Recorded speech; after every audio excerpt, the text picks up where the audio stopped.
This is the Your Career Story podcast, and you're listening to episode 44, how this client increased her salary from $90,000 to $210,000.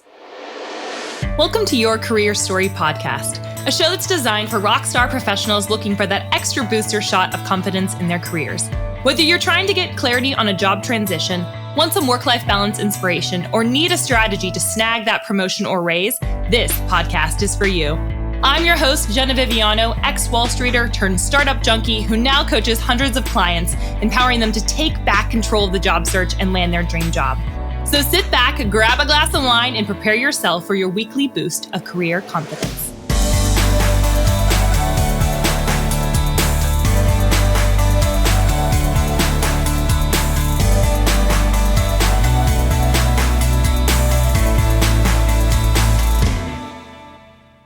Hello, friends, and welcome to 2020. We are here on the Your Career Story podcast. I am so thrilled to be back speaking with you, communing with you, and setting vision for 2020. It's going to be a really, really exciting year.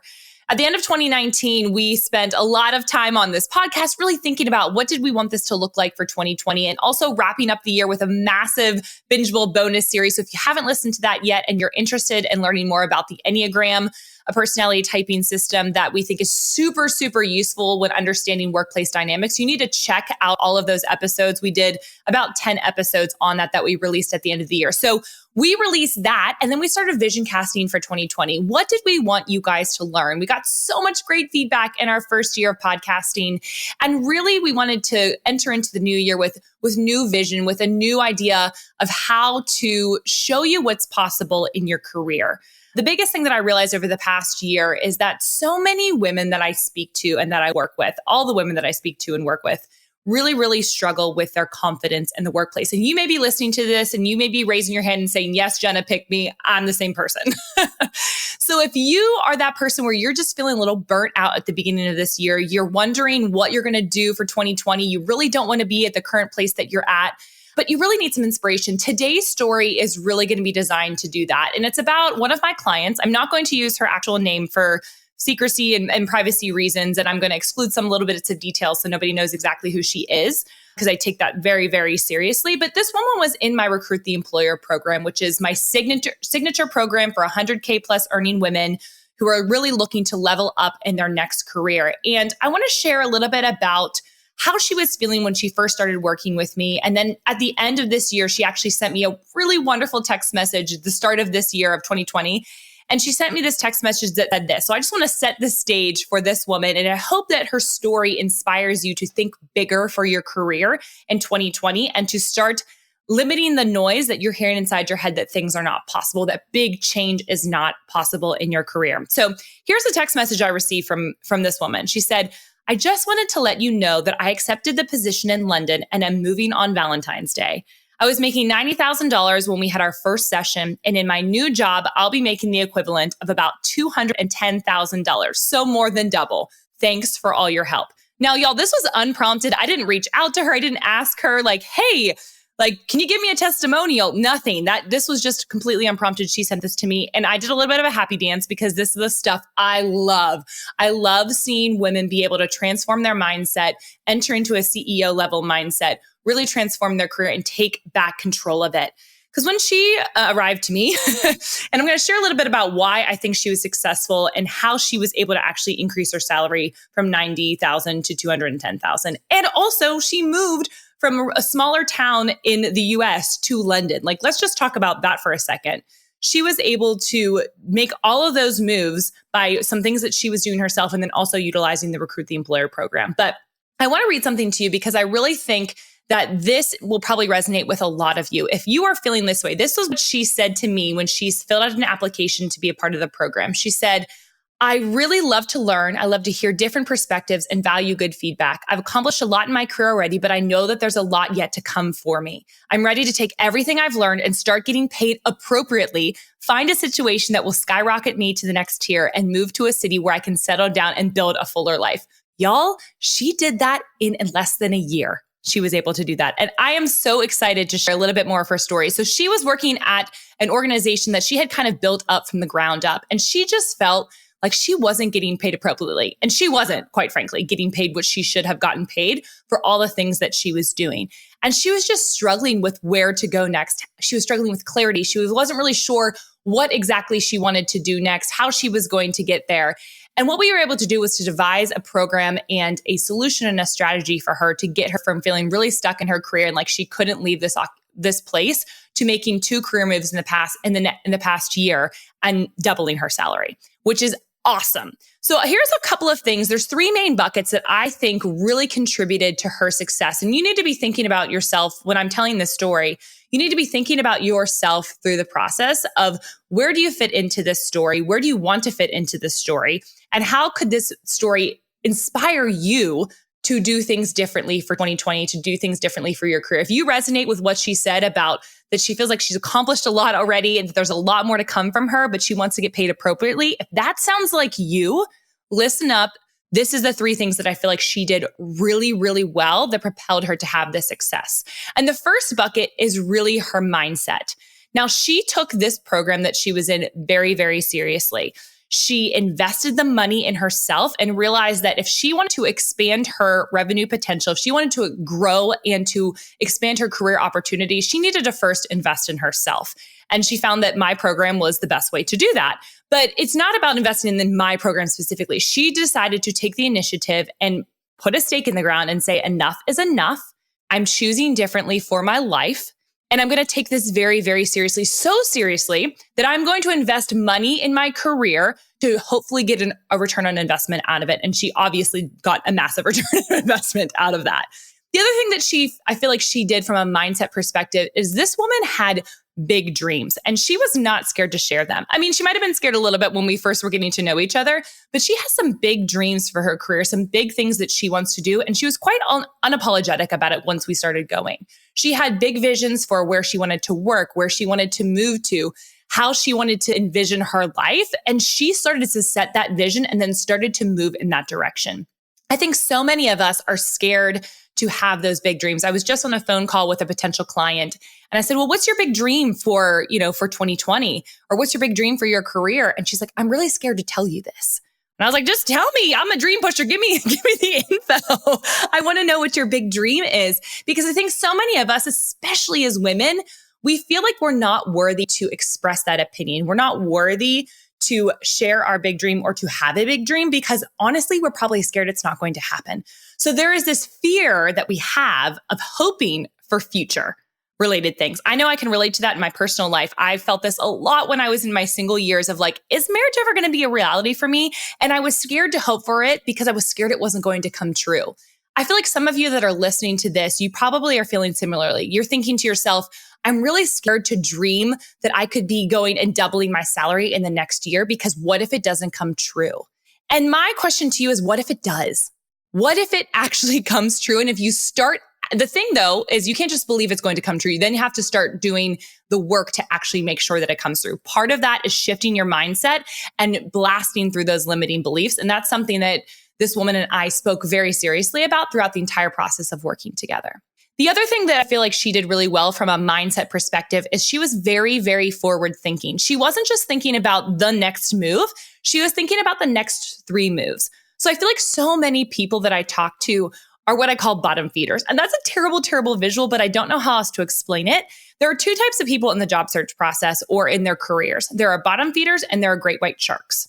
You have to decide which one you want to be. So the bottom feeders are those people that swim along at the bottom of the ocean and they kind of wait for opportunities to drop to them. And while that may work for a long period of time, that's not going to probably fulfill you over the long term.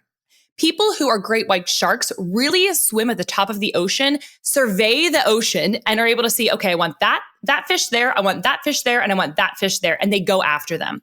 So many people are letting companies tell them what they are capable of doing and letting them tell them what they should be good at or giving them their worth and validation. And this is where I think this woman really switched her mindset away from of being a bottom feeder to a great white shark. Instead of just waiting for maybe her company to realize she was amazing, which she was, and they should have realized that and paid her appropriately, she was like, I'm done with this. We've tried this. We've tried to have the conversations. I'm over it.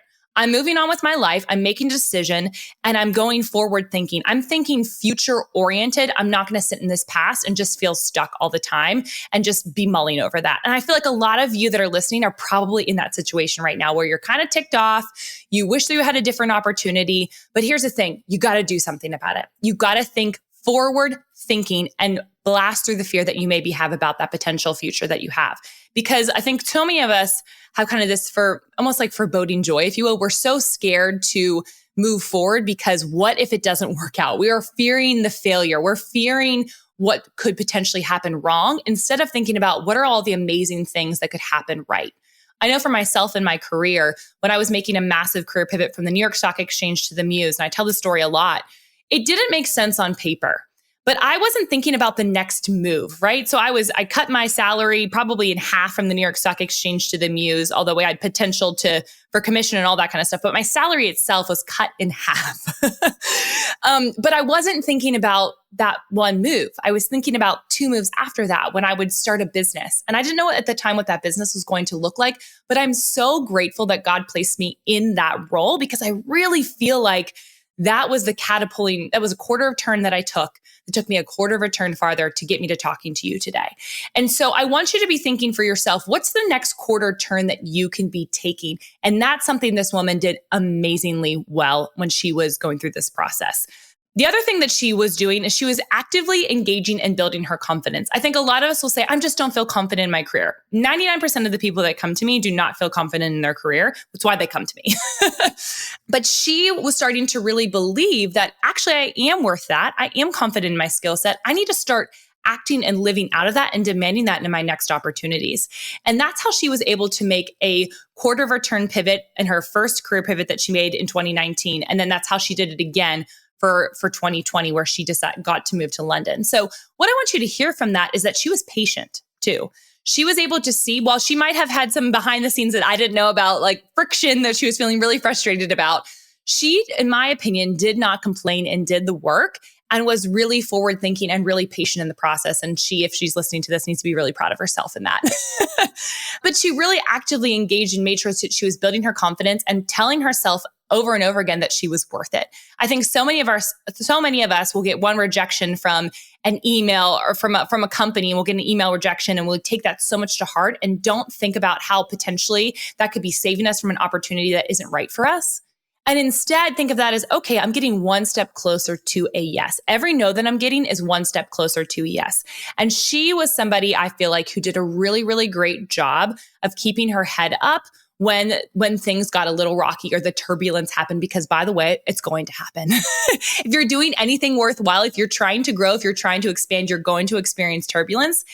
And if you don't experience it, you're probably not doing something right. You're probably not challenging yourself enough. So her mindset, I feel like, really took her to the next level and made her even more successful because her capacity for what she thought was possible expanded.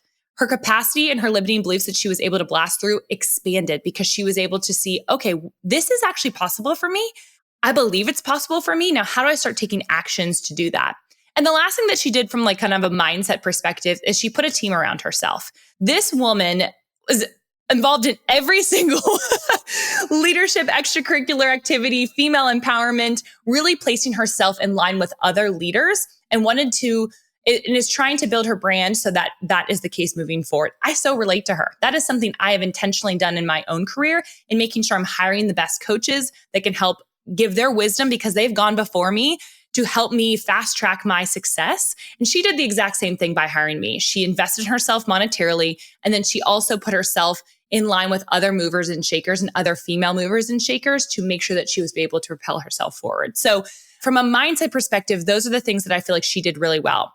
Now, from a work ethic, this is this kind of second bucket that I feel like she really, really invested in and what made her successful and how she was able to increase her salary from $90,000 to $210,000, which again, is amazing, crazy. It's possible for all of you. She said, here's some things that she did with her work ethic. The biggest thing was she decided to make a change. I mentioned this before, that she kind of put the stake in the ground and said, enough is enough. I decided over my holiday break, it's time for me to move on. And then she went full steam ahead on that. And we did have to have some conversations during our coaching sessions about, hey, I think you're thinking too much about the present. Let's think about the future, which is really hard to do, right? If you're in a sucky job and you have really weird workplace dynamics and your boss is kind of a jerk, it's really hard to think about the future when you're so stuck in the present. But I kept reminding her, hey, you have put that stake in the ground. You are forward thinking. You've decided it's time to move on. We almost need to just completely separate that from your mindset of like, yes, you show up, you do your work, you do it excellently. You don't want to burn bridges, but also, boy, bye. Like, it's time to move on. So she decided to make a change and put all of her efforts towards that. She put her money towards that. She was doing the actions that put her in that forward motion.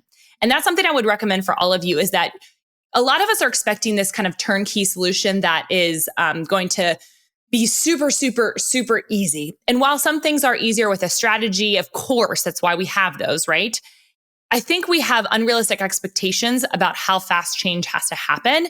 And there's kind of an adage that we overestimate what we can accomplish in a year and we underestimate what we can accomplish in 10 years. And so I think we need to also just realize that there has to be some work we have to put in on ourselves. So yes, the words matter, the mindset stuff matters, but you also have to put the work in. If you don't put the work in, you're not going to get anything out of it. The other thing that she was very assertive, but she wasn't necessarily aggressive. I think this is a really good point for a lot of women, and a lot of women struggle with this mentality. How do I be perceived as assertive and confident and a leader as a female, but not also be called a really bad B name? Right? This is like a narrative I hear all the time. And I really believe that it is possibly to be assertive without being rude and aggressive. And I feel like some women maybe go to the complete opposite end of the spectrum where they're kind of rude and aggressive and just man shaming. And while there is definitely workplace discrimination, we've talked about that before. I think that the narrative is she was just very assertive. She really wanted to put herself within other female leaders. And that's what she did. She started to be very active in her network. She started to really, really talk to other people about her future plans and was just speaking it out. She was assertive and she went after the things that she wanted to do. She just didn't wait passively for somebody to potentially email her or like for an applicant tracking system to just pick up her resume. She was very proactive in the process. And I wish more of you would be that way. I think a lot of people and a lot of actually career coaches talk about like, hey, just optimize the crap out of your resume and you'll get somebody to reach out to you. That is putting a lot of stake and a lot of responsibility into somebody else's hands. You have to do the work to show up. You have to reach out to the people. You have to put the words out there and tell people what you're planning to do in order for those things to start coming back to you. Like those two things have to go hand in hand. And she did that really well. The other thing that she did that's kind of under that work ethic bucket is that she wanted to be coached and was very coachable. She was willing, and this is a hard thing for a lot of people to hear, is sometimes people you might not want to be coached. You might not want to be told that what you're doing isn't working and you need to switch courses, right? She was very open and she was very coachable. And that takes a lot of work. That takes a lot of self-awareness. That takes a lot of inner healing. That takes a lot of things that you're focusing internally to make sure that you are coachable so that you can expand and grow for the future. I know for myself, that is hard work. There is resistance and friction that comes up with that, but she did the work, which made her more coachable, which made her more receptive to feedback, which made her actually implement the strategies that we're going to talk about. The other thing that she did was she was patiently persistent. We also talked about this previously, but she was okay with making one turn at a time. And that's something I really, really do believe, that the people that are most effective and successful in their career aren't trying to do these massive, massive career pivots in one fell swoop. While it's possible, absolutely. I think that careers, just for our own sanity, quite frankly, they're better made in quarter turns. If I look back on my career and if I went from the New York Stock Exchange and I was seriously considering this, living in New York City with the rent that it was and the taxes that they are, I was seriously considering just starting something. I didn't even know what it was yet, but I so wanted to scratch my entrepreneurial itch that I was willing to put myself and my finances out on a limb to just like start something. And I'm very grateful that I had some wise counsel that told me that's probably not the best choice right now. Why don't you make a quarter turn, is essentially what they were telling me, and work for another company that's going to give you the skill sets that you need for owning your own business. And I thought that was the best piece of advice. And so we did the same thing with this woman. We really targeted, and she targeted positions that would give her that next quarter turn in the right direction, that would give her the financial flexibility and freedom. And that would also give her the opportunities to then market herself to the next opportunity. It really wasn't about the next job. It was about the 2 jobs after that. And so she was patiently persistent in that process and really making sure that she was being strategic and focusing for her future. And like I said, there might have been parts that were really hard, but she didn't complain. The one thing that I really cannot stand are complainers. And I have been that person. So if you're a complainer, I've been there, but I can't stand myself when I'm a complainer. When I'm complaining about all the circumstances that are going on in my life, I'm acting like I'm a powerless person. The reality is you have the potential and you have the possibility to be the CEO of your own life. You have to decide if you want to take that position or not. And when I am operating from a more what I call an employee mindset, and we talk about this in my Recruit the Employer program, but if you're operating more from an employee mindset, you're letting other people dictate how the future of your life goes, right? You're letting them pay your paycheck. You're letting them tell you when you're going to be promoted. But if you're operating from a CEO mindset, you're going after the things very proactively that you want, and you're not waiting for somebody to tell you what you deserve. You're going after it. And so here's the thing that I feel like she did. She was able to recognize that, hey, there's parts that might be hard. We can process through those things, but I'm going to keep moving forward. I'm not just going to sit in this hardness or this resistance, and I'm not going to complain about it. I am going to move forward. Yes, things may be hard, but I'm going to keep moving forward. If it wasn't hard, like I said, it's probably not worth it. So we went through some mindset things that she did really well that got her from 90K to 210K. We walked through some work ethic things. And the last piece of the puzzle really is her strategy. And this is where I feel like I was able to come in and really help her with this process of understanding what is it that she's missing right now, what's not working, and what do we need to do to make sure everything else is working. Here's the number one thing that made her successful and got her from 90K to 210K. She did not think about herself as just somebody who could go in and do some work and leave. She really understood the value of going beyond just telling what your tasks were when you were presented in front of a networking opportunity or an interview. She really went in there and she was able to brand herself. She understood the value of branding. Now, she was in the branding industry, a VP, and now she's a VP, but she really understood the value of branding herself. So if you are someone who doesn't necessarily see that, and you aren't really sure where there's value to that, it's probably why you aren't able to double your salary. Just saying it. I'm going to be firm but kind. I'm going to be straight and honest with you. That's probably why. She really understood the value of branding herself, and that just revamping her resume wasn't going to do much. She knew that she needed more of a strategic plan and something to get her from point A to point B. So the first thing that we were able to do is get really super, super clear on what she actually wanted. I think so many women, and this is part of the Recruit the Employer program, that first step is getting clear on what you want. So many women are not giving themselves the time of day to actually process through that. Whether that's in your personal life, but especially in your professional life, we just kind of go through the motions and do what we should be doing. And we also opt out of things that we're potentially capable of doing. So I wanted her to get really super clear on what she wanted to do in her career over the long term. We looked at it from a long-term perspective and a short-term perspective. And then from there, we were able to determine, okay, this is what you want. Now let's talk about the value that you can actually bring. And she was super clear on what her personal brand was, super clear on what differentiated her from other candidates, and was super clear on why she wanted to go into what she wanted to go into and why that would be stupid if a company wouldn't hire her. Like she was able to start building up that confidence within herself, that to realize that if a company didn't want to hire her, and she has all these characteristics and skill sets and value propositions, and if they didn't want to hire her, that's their loss, not hers. And so she was able to really understand and get clear on what did she want and what was the value that she could bring, and meshing those two things together. The next thing that she was able to do, once we got clarity on what she wanted to do, she was able to strategically find the job. So she got really clear, again, on what company she wanted to work for and what types of leaders she wanted to work alongside. So we created this plan and this strategy around that. And she actually went after those individuals, and we taught her how to do certain networking tactics. And she went out and did a lot of that herself. Again, that work ethic. When we said, hey, go do some networking, here's a strategy to do it, she went and did it. So that's the second stage, is once you find the clarity, then you find the job, and then you start marketing to the job. So making sure that not just your resume, because it's only one tool in the toolkit, that your resume is one of the things that you have that's tailored towards the jobs that you want. I think a lot of people, and we're going to do a podcast episode on this, but a lot of people will hire a resume writer and really not know what they're using their resume for. So if that's you, don't waste your money. Don't waste your money on a resume writer. And another thing is with resume writers, you got to make sure that the people that are doing your resume are actually kind of like copywriters. And for those of you that aren't familiar with copywriting, it's really with the intent to sell. So all that, this whole entire program of Recruit the Employer and my methodology around marketing my clients is really thinking about you as the individual as if you're a business. What are the services that you have to offer and how do we market it to the right people? And so your resume and your LinkedIn and your cover letter and a personal branded career sheet and outside the box ways that you go about networking with people and getting your foot in the door, those should all fit into your personal brand and they all should be cohesive. And that's what we did for her is we actually produced a really amazing material that I'm really excited about. And she was super hands-on with it. It was really fun. But really showcased who she was in her career. And that showed her and positioned her as the leader that she wanted to be perceived as. And so many of you that are listening right now may be looking at your resume and you're like, I didn't update it for a really long time. I don't even have a LinkedIn profile finished. And you want to just jump to that. I hear you. That's part of the puzzle, but make sure you don't miss getting clarity and that you're finding the jobs and using that to determine how you're going to market.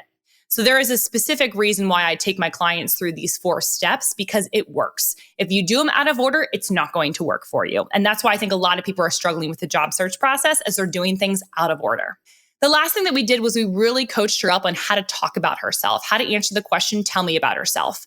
And she had a really succinct way and she practiced that and she really knew, again, what her value proposition was, but she could communicate it not only on paper, but verbally as well, which quite frankly, is way more important in your job search process. When you get clear on things, it makes it so much easier to sell yourself and you're not just spewing a bunch of things in an interview. You're getting laser focused on what it is that you have to offer and how a company can utilize your skills and get a return on investment out of you. Because let's be honest, that's what they're looking for.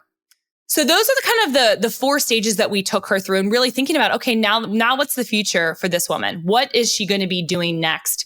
And so she made those changes. She was able to really negotiate her salary and show her worth through all of these things that we did together, from the work ethic, from her mindset, from the actual strategy that we pulled together for her. She was able to increase her salary from $90,000 to $210,000. Y'all, this is possible for you too. If you feel like you are one of those women who is around 100K that you're making and you want to really invest big time in your career in 2020, we would love to help you get here. I want to hear more women that have this story, more women that are stepping up and owning what they're really good at and leaning into their strengths instead of worrying about their weaknesses. This is such an important message for me. It's one of the main reasons why over the years, I've worked with both men and women, and I love working with men. But I have found out over the past probably year and a half that the narrative that just keeps on coming up for me is that women are not confident in their skills. And that is a main reason why they are not negotiating their salary and getting these types of results. And that makes me really upset. My men have a little bit less trouble with it, but my women are really, really struggling with it right now. And so I want to help change a generation of women, a generation of career women who are really excited about the work that they're doing, that show up and own what they're doing, but are not having to be like these aggressive, crazy people in the process. They are assertive, they're kind, they're themselves. They're all those things that are really going to help them move forward. Like that is really, really important to me. So if you are somebody who is a 100K earner and this sounds like you and you resonate so much with this woman's story, I want you to reach out to me. We would love to work with you. And if you'd like to apply to be a part of our program, we'd be so honored to do that. And we can tell you a little bit more about how to get involved. You can go to jennaviviano.com/apply to apply to be a part of the program. We are very selective with who we bring into the program because we want to make sure that the women that are interacting with one another really get the opportunity to be with women that are at their similar level and can learn from each other. That is another huge part of what we're really passionate about over here. So we hope that this just inspired you and encouraged you in 2020, that this woman's story is not an anomaly. This can be your story too. It's just a matter of you choosing it, getting your mindset right, getting your work ethic in line, and then getting your strategy in place. And we'd love to help you with that last part. All right, guys, we'll see you on the next episode next week. Hey, y'all, thanks so much for listening to Your Career Story podcast. I would love to get to meet you. And there are a couple of ways that we can connect in between episodes. First and foremost, you know I love my LinkedIn. Second is via Instagram. And third is over on my website. I actually have a special spot just for you full of fun, free resources. So all you have to do is go to www.jennaviviano.com/resources. Super simple, for a bunch of freebies that will help you boost your career. Hope to see you next week.